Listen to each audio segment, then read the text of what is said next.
My name is Tegan Kline, and I help lead this initiative.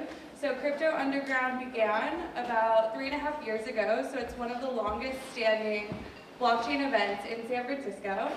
And it really started as a way to build community around the blockchain space and really be, I guess, an ethical standpoint in the blockchain space when there's so much noise. How do you find the signal? And we kind of pride ourselves on being that signal at Crypto Underground. So thank you all for joining us. We have a lot of our Crypto Underground team in the audience. I just want to say thank you so much. You really make this event possible. So thank you all for joining us today. So we have a special guest. SEC Commissioner Hester Peirce is here. And we will go ahead and kick off the fireside chat. So I know that you have to begin by getting your disclosure out of the way, so I'll give you the space to do that. Thank you so much. And is this on? It was on. Is this on? Okay, well I don't, oh, this seems to work better. All right, anyway, thank you all for being here. It's really kind of you to come out. And I really appreciate the chance to hear from you and talk to you, so I hope we can keep this really interactive. But my disclaimer is that the views that I represent are my own views and not necessarily those of the Securities and Exchange Commission or my fellow commissioners. I have to give that disclaimer, but I think a lot of you in this community probably already know that. Thank you, and I want to say thank you for really everything you've done to really propel the blockchain space and the crypto space forward. So the first question I want to ask is really around the Steemit attack that just happened. So the Steemit network was attacked by centralized exchanges who use their customer tokens without consent to stake and vote. So how do you see regulations for centralized exchanges evolving? Well, I guess the first thing I would say that, you know, if we're talking about exchanges that are securities exchanges, we have something to say about it. If we don't, then we don't really have something to say about it. But I think what's interesting about that particular event is that it does sort of highlight a difference between typical securities exchanges and maybe exchanges in the crypto space, which is that typically securities exchanges, you're not holding your securities at the exchange. And so it's a little bit of a different scenario. That scenario is kind of unusual where the exchange would be able to vote your securities, or in this case your tokens. So again, my advice would be don't ask the SEC to come in and regulate a space just because it seems like it would be nice to have a regulator in the space, unless you really want to open up a whole new can of worms. And does it matter who holds the keys when it comes to a decentralized network for that crypto safe harbor?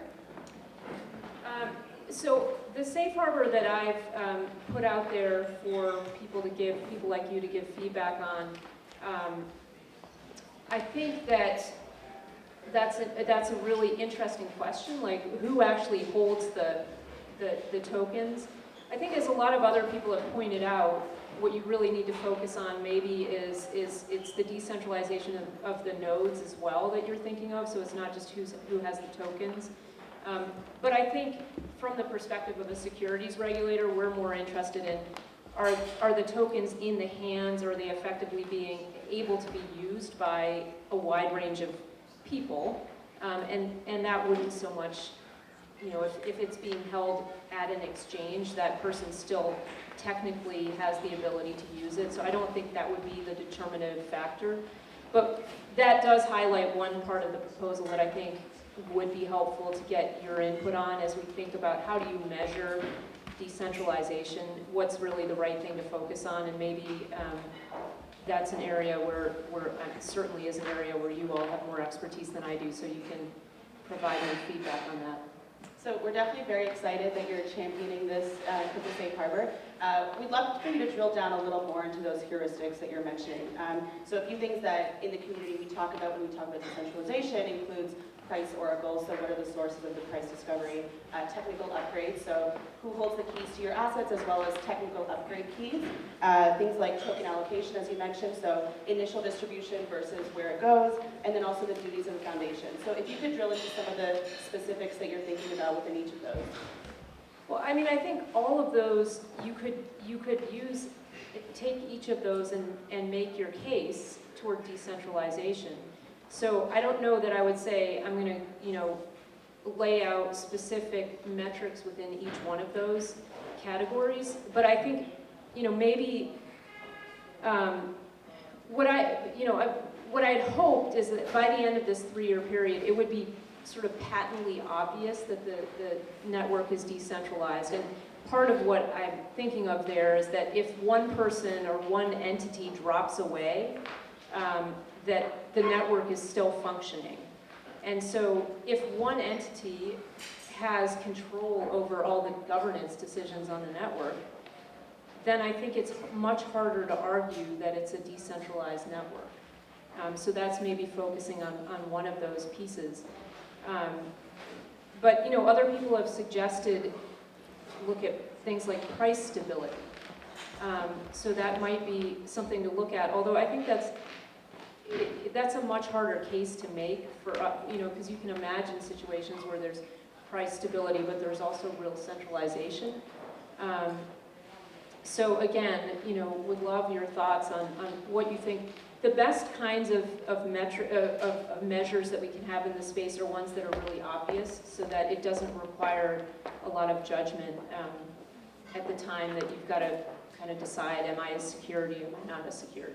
Are you factoring any of these more so than the others? So for example, token distribution versus technical upgrades, or it's really subjective? Well, I think from my perspective, probably I would say that the change, who can make changes on the network, is that distributed decision making? That seems to me like a more important factor.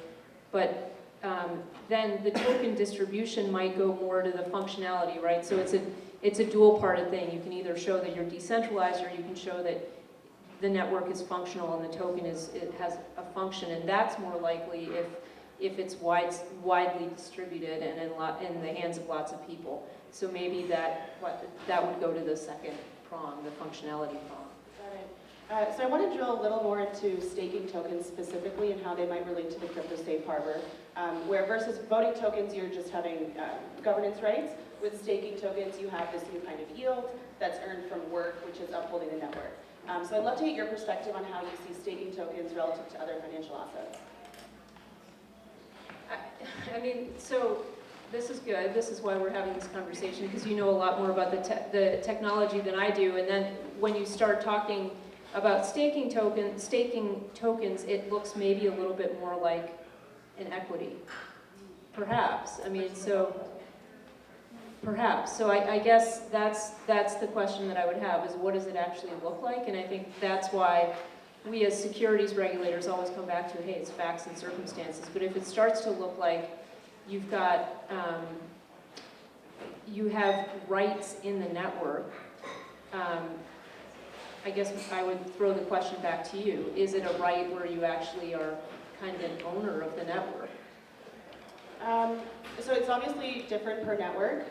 The classical term of staking would just be if I am depositing my funds, I'm earning based on how the security of that network is being upheld and the proportion of my tokens versus others. So that's why you're saying it's more like a bond. You would view it more like a bond. I see it a little more like a bond just because you're almost loaning to the ecosystem rather than in equities typically related to revenue or profit. Yeah. Well, so if we're talking bond, then that's a security too. So maybe we're in dangerous territory. I think it's difficult to generalize all staking tokens. So I guess one thing that's on everyone's mind is the recent headline of the Bitcoin ETF being rejected yet again. From my kind of perspective, I see the SEC as a regulatory body that's supposed to kind of help with these like regulations of the securities, but not really dictating what products go to market and what do not. So why then is the SEC kind of taking it upon themselves to reject this product as opposed to just regulating the product once it's out there? That's such a refreshing view. Fortunately, we like to be merit regulators. Look, regulators tend to be conservative because they worry that if something goes wrong, they'll get blamed. But if I look at our statutory mandate, which is what Congress told us we can and should be doing, I don't see the room for us to come in and say, we don't like this product because we just don't like the underlier. What we have to look at is the exchange-traded product, which is the product that trades in our markets. We have to understand how that's going to trade, and we're supposed to be focused on that. But what we've done with Bitcoin exchange-traded products is we've drilled down and we've looked at the underlying market and we've said, wow, those markets look very little like our regulated securities markets. They look more like markets that we're not comfortable or familiar with. And so we keep setting standards that somehow the people who want to list these exchange-traded products have to show us that the underlying markets are regulated in a way that makes us comfortable because it looks more like what we're used to. And then we keep moving the bar. So we say, all right, and then if you can show that, there'll be something else you have to show. And so from my view, that is nothing more than saying we have a separate standard when it comes to anything that touches Bitcoin. And I think that's really problematic and really unfortunate. Now, some people in the space might actually think it's a good thing because I think some people like Bitcoin because they want to be unaffiliated with the traditional financial markets. But from my view, it's an asset class that quite a few people want to get access to, and some of them would just be more comfortable getting access through the securities markets, and I don't see why we should stand in the way. Wyoming has done a lot in the crypto space as being kind of a sandbox state. Would you be able to give an overview of that and then also tell us how that can kind of tie into the federal laws? So one thing about our framework in the US is, I think a lot of people in this space are very familiar with the fact that we've got state financial regulators and federal financial regulators. And that has caused a lot of headaches because you've got to deal with 50 state regulators. But the positive side is that some states have really taken a forward-looking approach to crypto, and Wyoming is one of those states, as you all are probably familiar with. And one of the things they've tried to do is they've tried to help address the custody problem. And so you're seeing emerging in Wyoming some potential custody solutions that then, in order to participate in the space, a lot of regulated entities in our space are interested in participating, but they need to have custodians. And so that may be something that we see coming out of Wyoming. And in that way, the state and the federal regulatory system can interact in a really positive way. I'm certainly not an expert on Wyoming law, and I don't want to put myself out there as that, but I am encouraged by some of the progress that I see there, and I think it could end up having really positive spillovers in our space. Are you seeing other states adopt similar flexibility as Wyoming or have openness? Wyoming sort of stands out, but I think there are other states that are likely to follow suit. And again, I'm not an expert on state law, but I will say that the state I'm from, which is Ohio, has a number of folks, regulators, legislators from Ohio who are really interested in this space and are looking at ways that they can be more accommodating.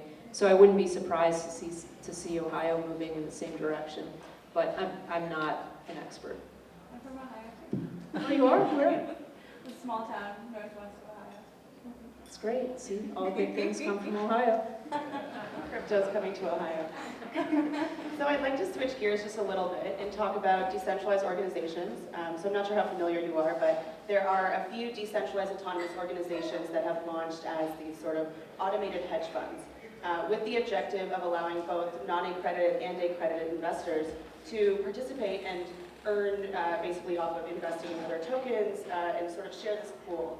And we've had a few questions from those groups about the Rule 701 exemption and how that might be changing in the coming years. And that's largely about more freely providing equity to non-employees. Could you speak a little bit more to that and how that might implicate this new trend of decentralized organizations? So I love that you guys are are so knowledgeable about our rules. It's really impressive, actually. We did put out a concept release that would broaden who might be allowed to benefit under Rule 701.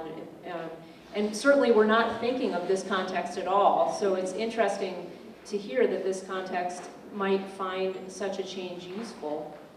It's a concept release that we haven't acted on yet, so you can still file a comment letter, and so it might be worth getting the comment letter in there to make sure that if there are any changes, they would accommodate what you all are trying to do. And so I think it's an interesting idea. Again, you never know. When you mention crypto, it can lead to bad reactions at the SEC, so be wise in how you approach the issue. But I think it's interesting, and anyone who wants to come talk to me about that and give me a sense of how I might think about incorporating that if we do move forward with something, I'm open to that. Yeah, so why not nuance specifically of these organizations is that you can be a contributor without being an employee, because there is no legal entity necessarily. And so in this context, you are perhaps both an employee and an investor. And do you see there being some kind of overlap of perhaps like securities laws and labor laws that we might have to consider? Well, maybe. I mean, I think we're in California, right, where California wants to label lots of people employees. So I mean, again, as I said, I'm not an expert on state law, so I don't know. The thing that makes it interesting in this space is that 701, we typically think about it as it's a rule that deals with corporations, right? And so it's a little bit interesting to think of it in a context where you don't actually have a centralized entity. And I think that underscores kind of a bigger set of legal issues that we're going to face, which is that decentralized organizations, they are not corporations, right? They're a different way of organizing people. And so we're going to face lots of new regulatory challenges in figuring out how does the government interact with those kinds of organizations. It's certainly not something that we contemplated in the securities laws, and I think it's going to be a challenge for us as we think about that, whether it's a decentralized hedge fund that you're describing or a decentralized exchange where there really isn't any one central person that we can put regulatory obligations on. Eva mentioned accredited investors, and this is one area that's kind of frustrated me because right now, in order to qualify as an accredited investor, you need to have a decent amount of wealth. And so I'm wondering if this is something that the SEC is looking at, kind of updating these outdated stances, because I would rather see the SEC looking at the amount of money that an individual makes and then taking a percentage of that they are then allowed to invest, as opposed to you have to be wealthy in order to make more wealth, essentially. You got to be wealthy to get wealthy. So this is a topic that I hear a lot of concern about, and the SEC actually does have a proposal out there to make some changes to the accredited investor standard, but the changes really are more geared toward thinking about institutions that have been excluded because the accredited investor rules apply to institutions and individuals. There has been some talk about trying to make changes on the individual side, and some people have suggested something along the lines of what you suggest. And I'm open to that kind of thing. I think folks should write in if you, again, it's easy to send a comment in. You don't have to make it a formal thing. Just get on the website, send a quick email with your thoughts. Can you get that website for everyone?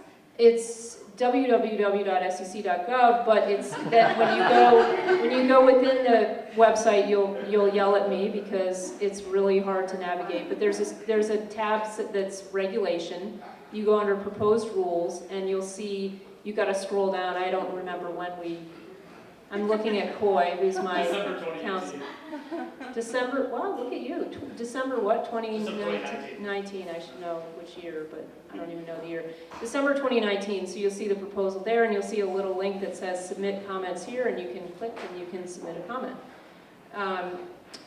But, from my perspective, I look at the whole accredited investor concept, and I think it's totally un-American. I don't like it at all. People can spend their money on lots of things. I spend money on things that people would probably ask me why I'm spending money on them, and you all spend money on things that I probably would think are crazy for you to spend money on. But it's frankly none of my business because you earned the money and you can spend it however you want. And I don't know why we make an exception for securities. And again, people can get hurt, and they do all the time in buying securities that are money losers. But my view is, look, if you're an adult, you can make decisions about that, and when you lose a lot of money, the next time I hope you'll make a better decision. Now, the flip side of that, and I always say this, is don't come crying to me when you lose all your money and tell me, well, you should have protected me. You gotta make your own decisions, think wisely, and a lot of people in this space have not thought particularly wisely. They've thought, hey, I can make a lot of money, and they're willing to throw money out at projects without having any understanding of what the projects are doing. And I think, again, the whole space has learned a lot because they've seen that a lot of things just go up in smoke. So ask a lot of questions. So I'd like to touch on a fun topic that's a little recent, which is tokenizing time and labor. I'm not sure if you've heard of this, but we've had a trend of people tokenizing either hourly rates or even things like retweets, which could be very popular for the influencer community. So for example, I mint a token, I put it on a decentralized exchange and see the liquidity and an initial price, and somebody buys those tokens and then redeems them by sending them to me, and then I do the work for them. I'd love to get your perspective on this idea of investing in people, and something like even Spencer Dinwiddie's NBA contract that he tokenized, and how you see that evolving with securities law. Well, I hope that when Spencer decides he doesn't want to play basketball anymore, he considers becoming a commissioner at the SEC, because I think it would be really nice to have that kind of forward-looking, creative thinking at the SEC. But, I mean, more generally, I think it's a really exciting potential application of this technology, because one problem that we've had is that people with great promise can't cash in on that promise early, so some people don't achieve their potential because they can't get that initial boost to go to do what they want to do. And so this would be a way to get other people to take, basically take a stake in you and express that they believe in your potential. So I'm pretty excited about this space. And so maybe a little controversial question. When it comes to classifying something as a security, does it matter what the source of the revenue is? So if I'm tokenizing myself, does that make me exempt from securities law, or is it the same as if I was tokenizing, a company's assets? Wow, this is like a law school exam. I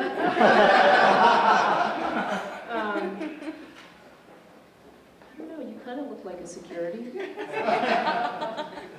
I have to think about that. Honestly, I don't know. There's a columnist who writes a lot about securities law, and he writes all the time, everything is a securities law violation, so no matter what a company does, it filters through to the securities filings, and so it's a securities violation. And I almost wonder whether the way that we look at things, anything can be a security, depending on how you phrase it, how you look at it, how you describe it. So potentially, although my guess is that there would be other regulations that would come into play before securities law. I'm grateful that we are moving away from that how we test description, and I know that we've kind of seen this ICO trend turn to IEO trend. So I'm curious to kind of hear your thoughts on that, and then I would also kind of argue that the SEC has recently written, thanks to you, kind of this playbook on how to conduct a potential initial something offering. Well, I mean, I should first say that we haven't moved away from the Howey test. The Howey test is here, and the Howey test has been here for many decades, and it's likely here to stay. And with good reason, because look, in the US, we don't define security in a very legalistic way. We define it in a way that says, we don't care what you're calling something. If what you're doing is you're going to people and you're saying, hey, give me money, and I'm I'm going to build something and give you a piece of it, or I'm going to sell you a bond. No matter what you call it, if that's what you're doing, we're going to treat it the same way. And there's some logic to that, right? So trying to understand, we do need to identify things that are securities offerings and treat them as securities offerings.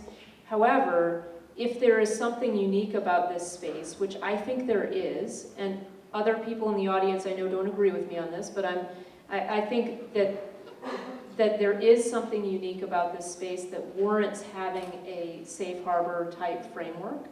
And that's why that's what I've suggested. And I think that we're at a point where it's possible that I can convince my colleagues to create something special as long as it has protections around it. And so that's the direction that I'm trying to go. Meanwhile, I think people in this space, you mentioned IEOs, people are trying to think about different ways that they can essentially do what they're trying to do in a way that will be consistent with the securities laws. I caution you, don't get too cute. The SEC is going to look at things, and they're not going to look at things with a generous, forgiving eye. They're going to look at things and say, if it looks like you were just trying to do an end run around what we told you can't do, you're going to be in trouble. So I really do have to, as a regulator, I've got to put on my regulatory hat and just warn you, if you're wondering about whether you're going down the right road and a road that's going to be okay, I do encourage you to come talk to people at the SEC. You can, again, go to sec.gov, go to FinHub this time, and there's a little form you can fill out on there. You're not going to really love our user interface, but anyway, you can go and fill out that form, and you can ask them to contact you, and they will contact you, and you can have a conversation with them, which will be a frustrating conversation on the one hand, because they'll tell you that you need to talk to a lawyer. But I think it will be encouraging on the other hand, because we do have people at the SEC who do understand this technology, who don't write it off and think that there's value in it. So go talk to them. They've seen all of these trends. They're following these trends much more closely. They know this area much better than I do. And so go talk to them. And then you can come talk to me at the same time and keep me apprised of how your conversations are going with our staff. And if you run into problems, I'm happy to work with you to work through those problems. Thank you. So I know that you are one of 5 decision makers within the SEC. So I'm afraid to ask, what is this landscape going to look like when your term is up in June? And what are we going to do without you? Well, the first thing I would say is that we are the beauty of our government, we're a government of laws and not of people. So no one person is essential to getting things done. And so you should be encouraged by that fact, right? Now, the second thing I'll say is my term does end in June. It's not like a magic thing where the trap door drops and I drop through the hole and I'm gone. At least I don't think so. So there's a provision that allows me to stay on until they put my predecessor in place, unless I get removed for some other reason. So it's not a drop-dead date. But more to the point, I think, is that my colleagues, while you have sensed my frustration, I mean, if you've seen my Bitcoin descent, you know that I'm frustrated that we're not moving along faster on things. But I think there is an openness among my colleagues to a realization that this technology is not going away, that there are a lot of smart people, like all of you in this room, who are devoting their lives to this, and that there is something valuable here. So I think if you all are willing to talk to my colleagues, reach out to them, talk to them, explain what you're trying to do. There's some really exciting things, and I think there are a lot of misperceptions about what this is all about, but there are a lot of really exciting things going on. So go share those things with them. Tell them what you're trying to do, and help win them over to realize that there's value here and that it's worth building a regulatory framework that is effective, but also allows you to do what you want to do and not worry all the time about regulatory uncertainty. And on that, am I able to ask, what are you looking forward to after your term is up? I'm thinking of becoming a beekeeper. So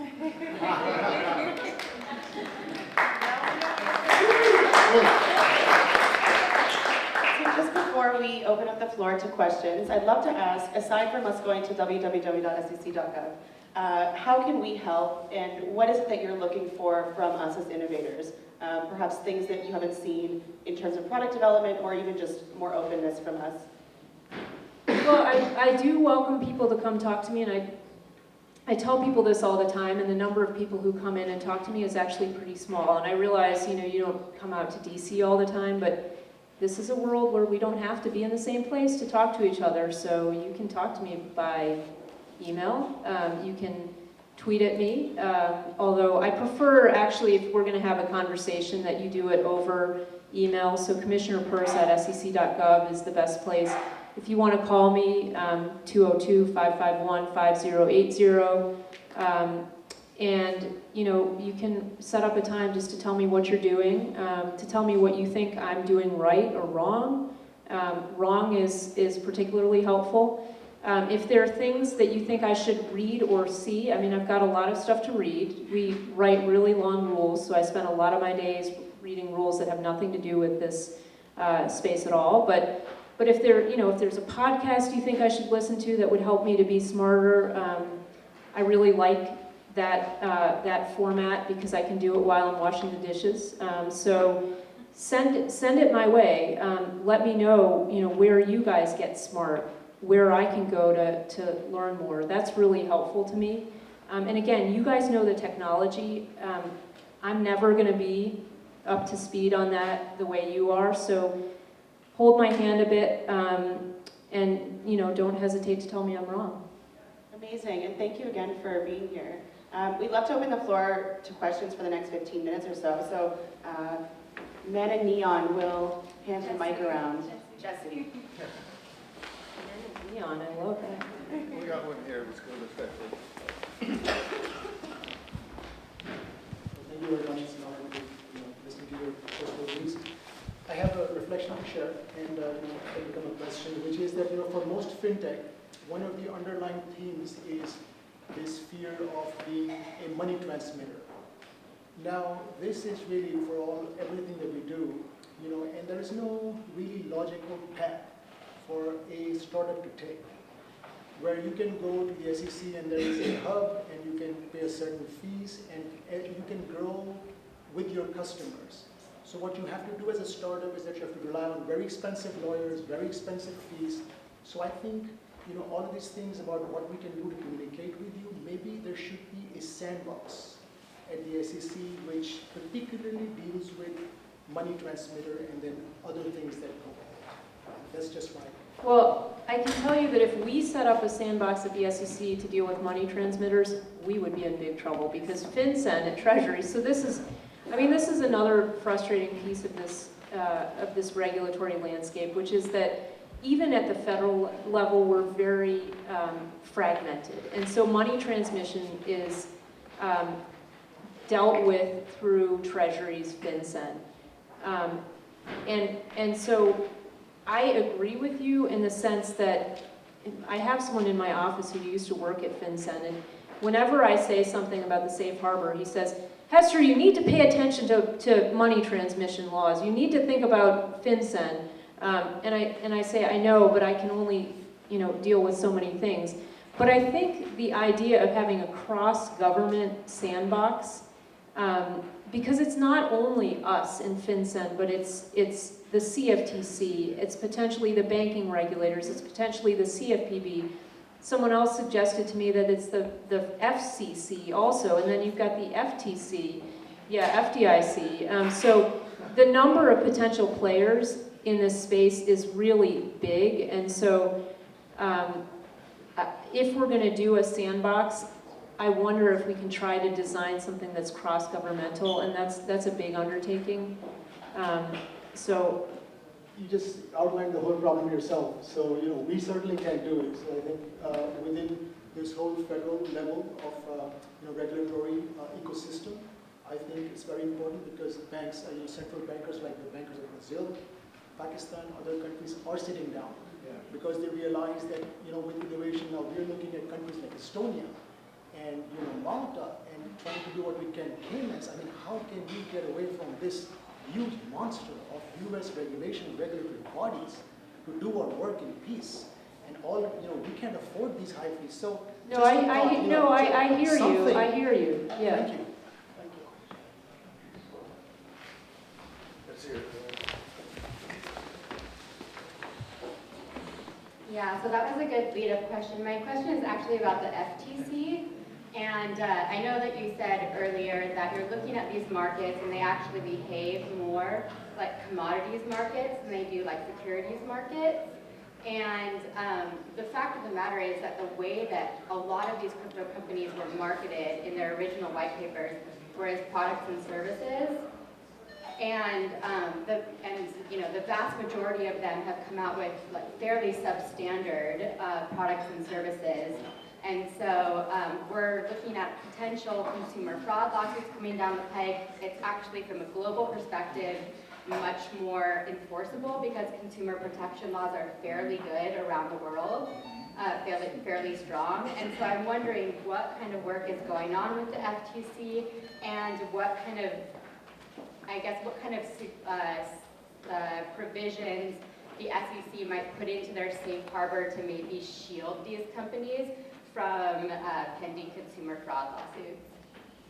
Well, the FTC's mandate is very broad, and so I can imagine that, again, depending on the facts and circumstances, I can imagine them being interested in, if there are problems in this space, being interested in dealing with those problems. I mean, nothing that we do on the securities side is going to provide backwards-looking relief from consumer product lawsuits. I mean, it wouldn't provide forward-looking relief either. They're just not, to the extent there's an intersection. I mean, the FTC has to deal with its laws. We can't provide immunity from their laws. The only thing that we can sometimes do is we can sometimes preempt state securities laws, but even that is difficult for us to do, but certainly we can't touch the consumer side of things.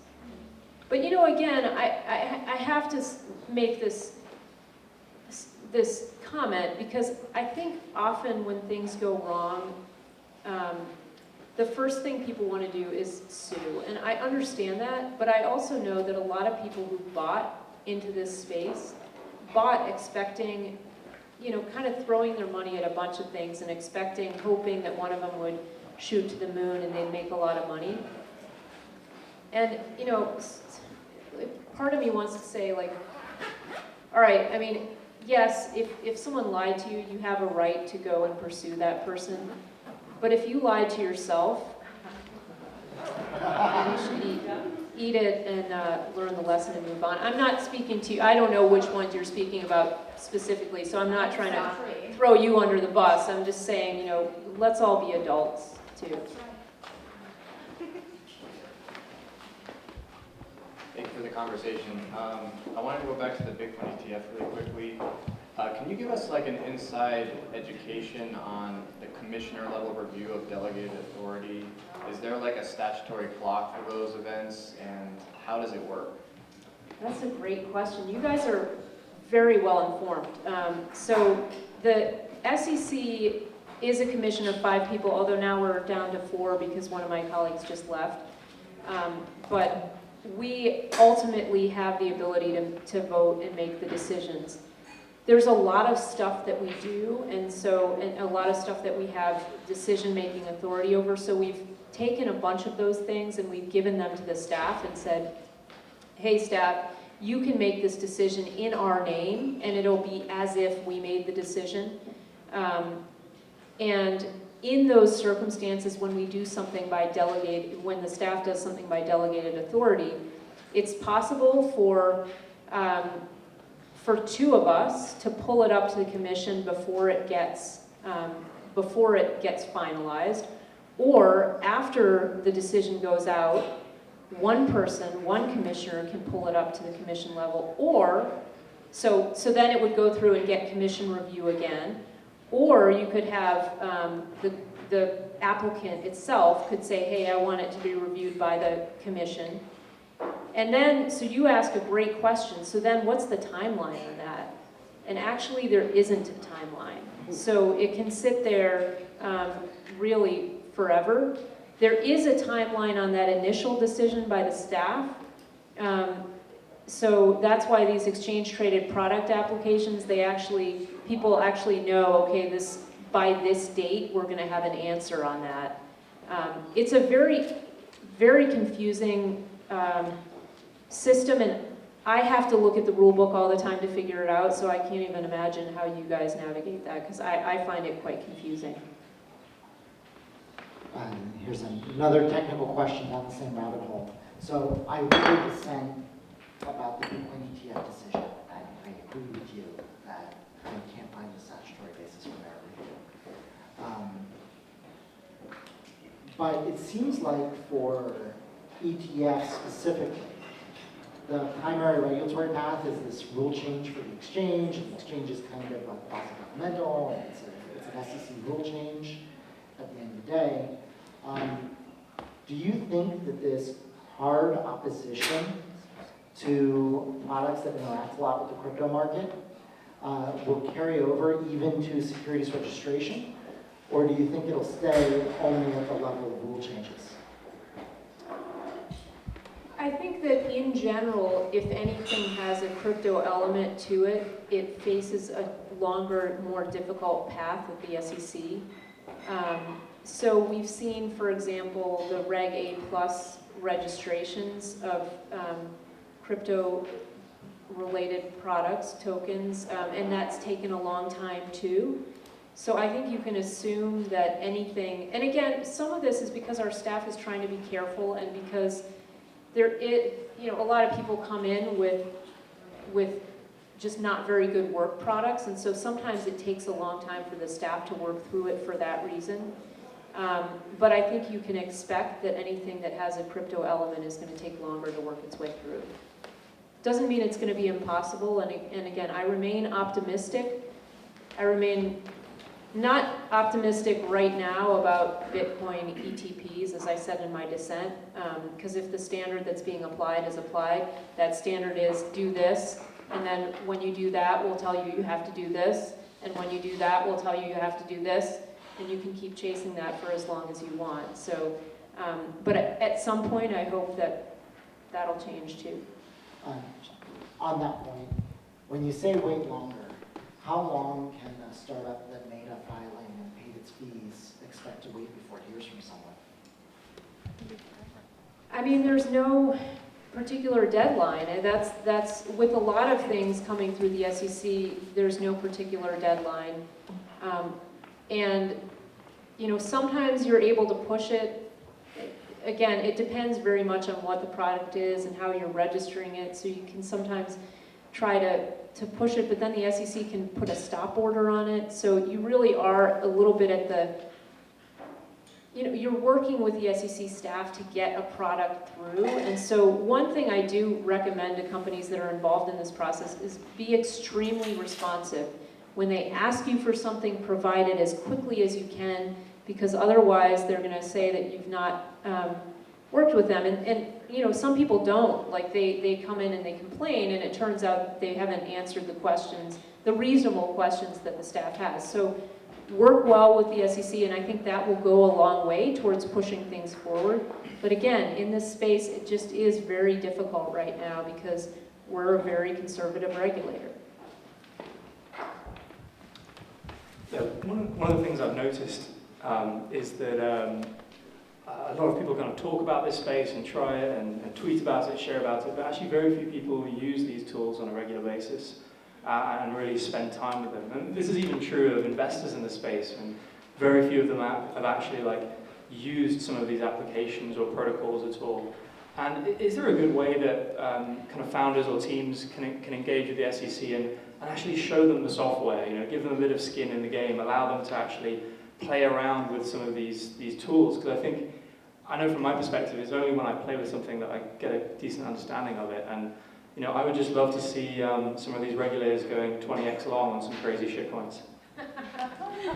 Okay, well, first of all, we have a lot of constraints on what we're allowed to buy and not buy, so, and it can be really complicated for us to hold things, so I don't think that's gonna happen, but you can come in, and if you come in and demonstrate stuff for us, you'll get a room full of people who are really interested. So I do recommend that you come in and you know, walk us through it, even if we can't play with it on our own. I mean, someone yesterday was telling me that I really need to try to kind of build my own blockchain, and I would love to do that, but first I'm really not very good with those kinds of things, and so I think it would take me a lot longer than he thinks it would take me. But second, all of us are working on a lot of different issues, and crypto is a very small portion of what we do, and so I think you have to realize that too. Now that said, there are people at the SEC who are extremely interested in this area, so there are some who have played around more with this than I have on my own. You know, I wish I could say that I was more knowledgeable than I am, and I should be. Maybe when I'm beekeeping on the side, I'll be building blockchain. Yeah, hi. My name is Miko. I'm actually one of the co-founders of this organization. So I'm super grateful that you're here, and really thankful that you're engaging with the community. So first off, I guess a big round of applause. You guys are the ones doing me a favor, so applause right back at you. I appreciate it. So, so one of the things that I'm really curious about is, it seems to me like this. It seems like there is the regulatory agenda, and as you say, the regulatory agenda within the SEC is it has to be resource constrained and limited, right? So it's a small part like FinHub, and then there's some others, and like yourself, and so. So there are limitations that can be done, right? If you look at the federal legislative agenda, it seems like almost nothing will be done. Can I ask that question first? Are you aware of any kind of federal legislation? Well, what I'm aware of is that there are a number of members of Congress who are really interested in this, and I think it's kind of nice that it's bipartisan too. I mean, these are my bosses, so I have to be careful how I talk about them.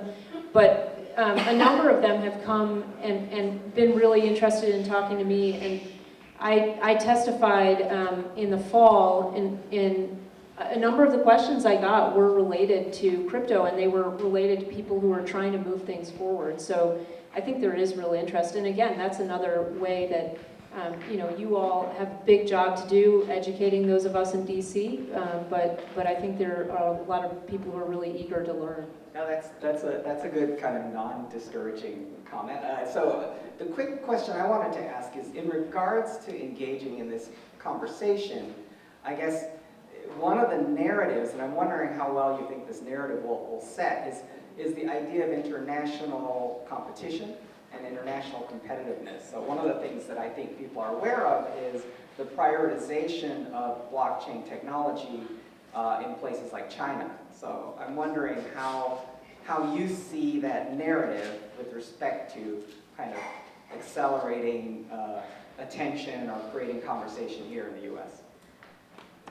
Well, it's an area that I'm very concerned about, right? I love seeing innovation happen here in the US, and I want to make this the friendliest place on earth for innovation, and I want it to be the place where capital wants to come and where technologists want to come, where entrepreneurs want to build their businesses. And I think that does resonate with a lot of people in Washington. The problem is that a lot of people are still thinking of this space as one where, yeah, maybe there's a lot of activity, but it's kind of stuff that we're not really sure we like, and so maybe we don't want it in this space. Now, when you see a country like China saying, oh, well, we're going to move forward, it does sometimes make us think, well, wait, do we want to be left behind? But, it's a hard battle because there are a lot of really negative narratives about this space. Now, when you say blockchain, you get more positive reaction than when you say crypto. So, but I kind of like to say crypto because I like to annoy people. So. Great. We have time for 2 more questions. Hi, I hope this isn't a stupid question. I'm more familiar with securities law than I am with some of the crypto regulation. But are you, or is the thought process, or are you willing to talk about this in terms of decentralized wallets, meaning the delivery system? Are you thinking of separating that regulation from the actual coin itself or the monetary? Meaning, do you understand what I'm saying? Is that a decentralized wallet could use 20 different coins, and the onus should, in theory, be on the coin to do the regulation, not on the wallet. And I don't know if anyone else has talked about this, and I can talk to you about it offline, but I'm just saying, if it's a delivery system issue from a legal perspective, and you think of like YouTube. YouTube says we're not a publisher, we're a delivery system, right? Using that kind of technology argument. Is there that discussion going on, or are we not even doing that? I mean, is that a good question? No, it's a great question because it's again stumping me as all of your questions here are doing today. But no, I mean I think we haven't really thought about regulating wallets. Yeah, I mean we think of custody. Is this about money transmission? Is that what you're thinking? About the technology, right? With if the wallet is here, right, and we have 20 coins, we're decentralized, meaning Victor, whose coin is inside, right, and we're not holding custody. We're just the wallet. We shouldn't be regulated in the same space because we're just a technology. But I feel like it's not clearly defined in my perspective. Well, I think you're probably right that it would be money transmission laws that are more likely to be the worry for folks like that.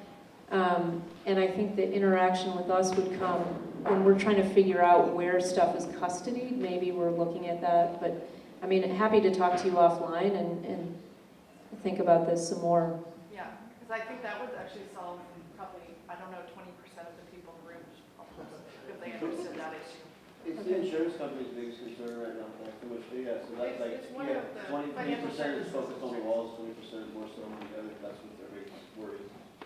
And also, when are you providing service and when are you just shipping software?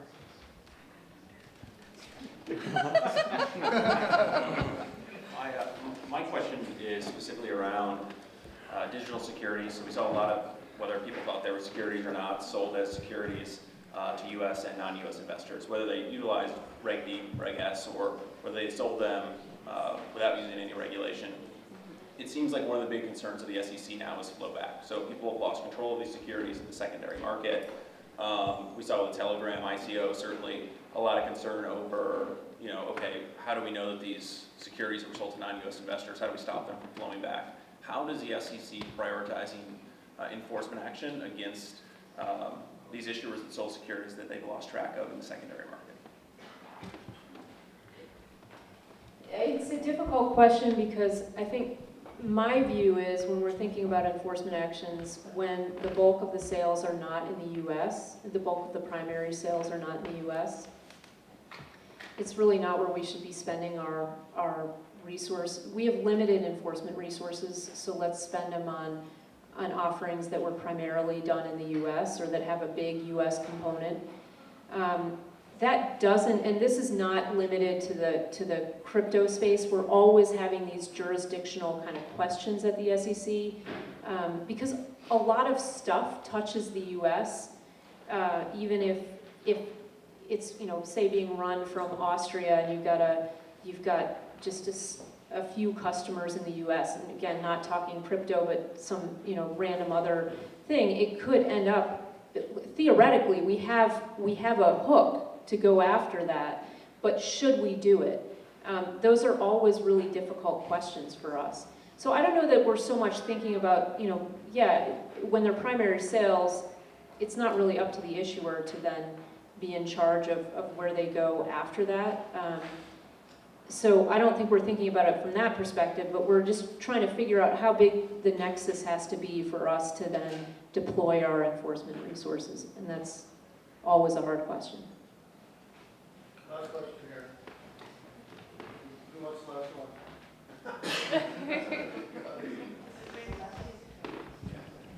All right, so part of what you said was, I think there's like a 3-year safe harbor period for projects to eventually become like decentralized.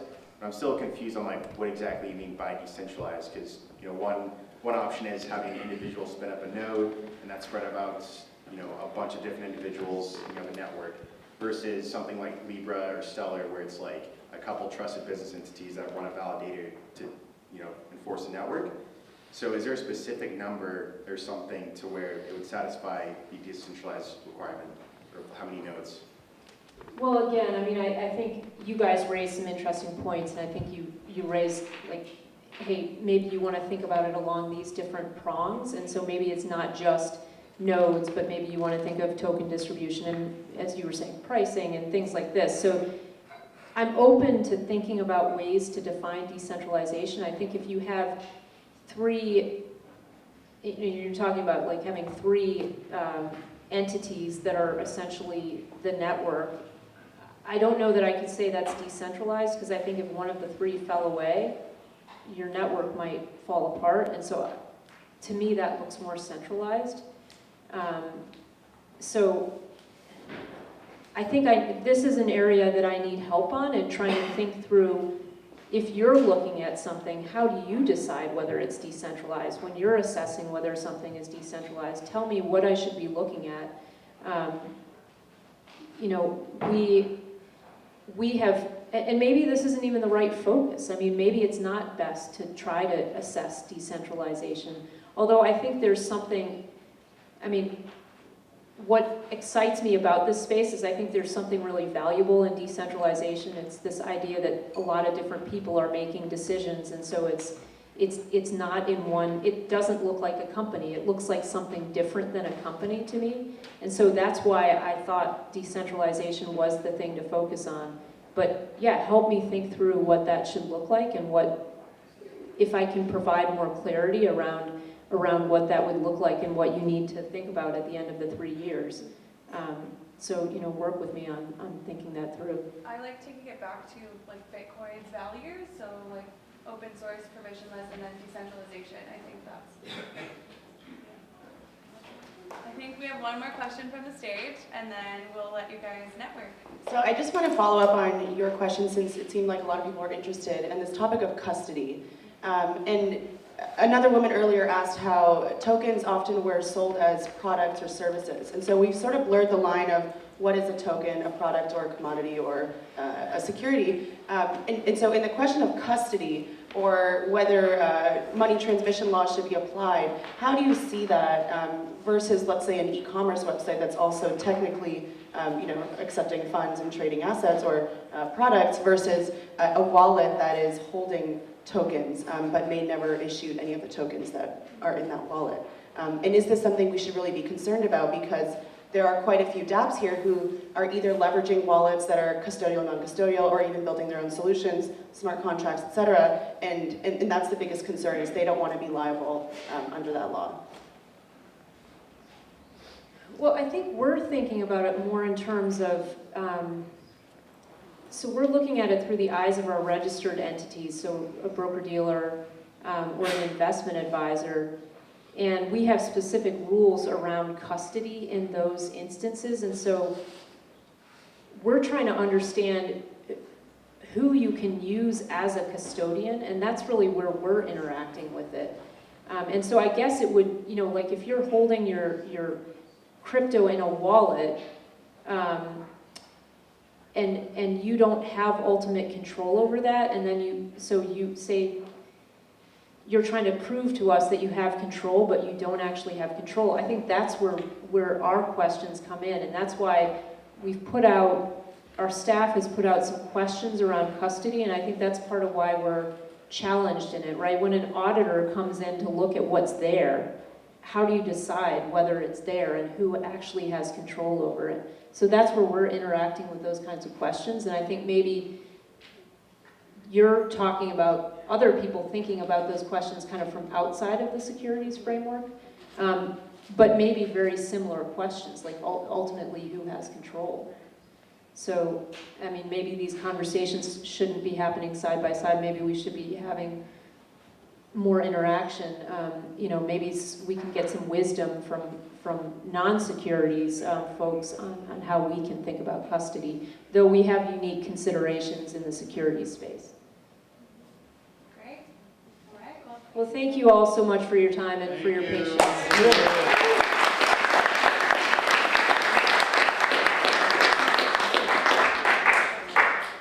Thank you so much. So this concludes our special edition of Crypto Underground. I just want to thank you all for coming. Please don't leave without meeting at least one new person tonight. We pride ourselves on networking and kind of evolving this crypto ecosystem. There's still drinks in the back. Thank you all for coming. Cheers. Thank you.